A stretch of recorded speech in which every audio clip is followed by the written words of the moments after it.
มื้อนี้เขาก็สิมาเกลือป่าเนาะเบิ่งเนาะป่าสิมาบ่เนาะลูกหลานเอ้ยกินข้าวเด้อบ่มีจักโตไปส่งบ่กันเนาะตอนนี้เฮามาก็เห็นงูเนาะคุณน่ะโอ้งูเขียวบักใหญ่ไปแล้วลุงๆเนาะมื้อนี้เฮาก็ได้ซื้ออาหารไปเกลือป่าเนาะนี่แต่คนใหญ่ใจดีนี่อาจารย์เพิ่นเกลือเต้าน้อย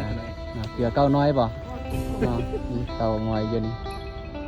ไปเลี้ยงป่าเนาะอนุโมทนาบุญนำเด้อเจใหญ่เพิ่น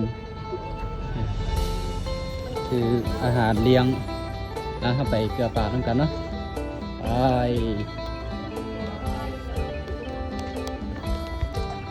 ไปตอนนี้กำลังไปเกลือป่าเนาะนี่ใส่เนาะมีงูบ่ใส่ไวตอนนี้เข้ามาก็เห็นงูเนาะคุณโอ้งูเขียวพวกนี้ไปแล้วนี่เขาก็สิมาเกลือป่าเนาะป่าที่มาพอเนาะลูกหลานเอ้ยกินข้าวเด้อบ่มีจักโตล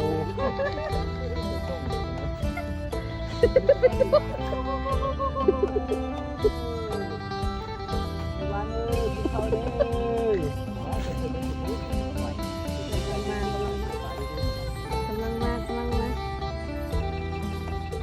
เอิ้นไม่ดูขน่อย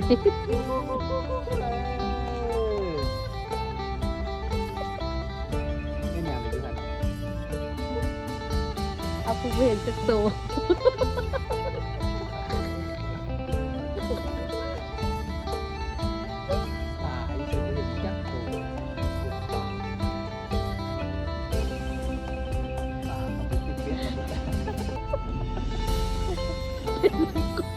ป่วยป่าด้วยจุดเด็ดจะแดงมีเพราะลำบากเป็นตัวภาษาซื้อมาเป็นหลัก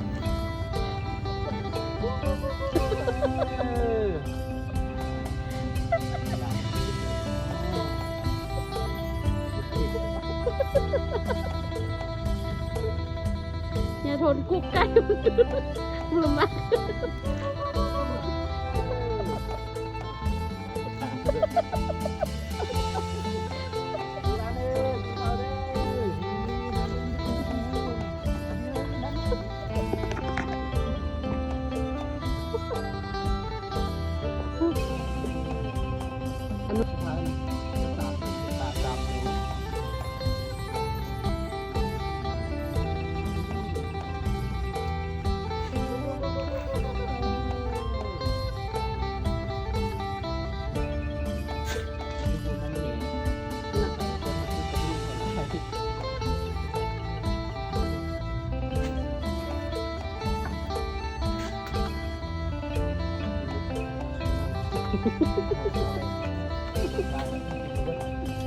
เหมือนแบบนี้แหละ